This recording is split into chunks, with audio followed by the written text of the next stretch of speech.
야당이 하도 엉터리 같은 이야기를 계속하기에 대장동 개발 관련해서 말씀드리고자 합니다.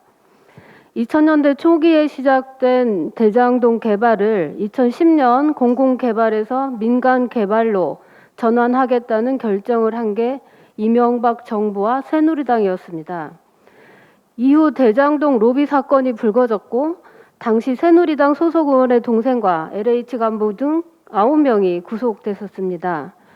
이렇듯 비리 복마전으로 얼룩지고 개발 이익 자체를 민간 토건업자들이 싹쓸이를 할 상황이었던 사업을 박근혜 정부와 새누리당의 반대에도 불구하고 민간 공동 개발로 돌린 게 이재명 성남시장이었습니다. 사후의 이익을 정산하는 방식이 아닌 이익 발생 시 최우선적으로 성남시 몫을 챙길 수 있게 했고, 이를 통해 총 5,500억 원의 공공이익금을 환수했습니다. 투명한 절차를 통해 사업자를 선정했고 시민에게 이익이 돌아가는 개발 사업을 만들고자 기초단체장에게 주어진 권한 내 적법 절차를 동원한 것입니다. 사실 2015년이면 서슬퍼런 박근혜 정부 시절이었고 이재명 성남지사가 눈에 가시 같은 존재였을 텐데 민관 공동개발하게 왜 가만뒀겠습니까? 부적절하거나 비리가 있었다면 그때 이미 수사했을 것입니다. 또 검찰 역시 2017년 표적 별건 수사를 시도할 만큼 이 지사의 범죄 혐의 찾기에 혈안이 돼 있었을 때였습니다만 대장동 개발은 논란이 되지 못했습니다. 그만큼 당시 이재명의 성남시가 적법 절차를 준수했기 때문입니다.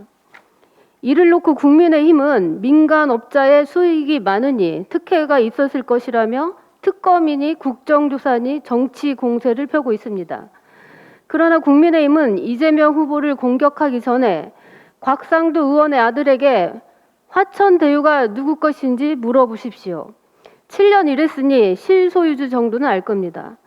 또 원유철 전 의원이 화천대유의 고문으로 일하면서 어떤 일을 했는지도 조사하십시오. 혹시라도 대장동 개발로 불법적이고 부정한 이익을 올린 당내 인사가 또 있는지도 잘 찾아보셔야 할 것입니다. 무엇보다도 국민들은 국민의힘이 고발사주 범죄, 윤석열 후보자 가족 범죄를 덮기 위해 몸부림치고 있다는 것을 다 알 것입니다. 윤석열 후보가 대장동 논란을 보고 국민 상당수가 특정인과 특수관계인들에게 상식적으로 납득하기 어려운 특혜가 있었다고 생각하고 있다고 했습니다. 놀라울 정도로 정확하게 윤석열 본인 가족 사건들에 대한 국민들의 시각이 딱 이와 같습니다. 지금 특검을 하고 국정조사를 해야 할 일은 윤석열 검찰의 고발사주, 윤석열 가족비리 사건일 것입니다. 검찰과 공수처 등은 이에 대한 철저한 진상규명에 속도를 내야 할 것입니다.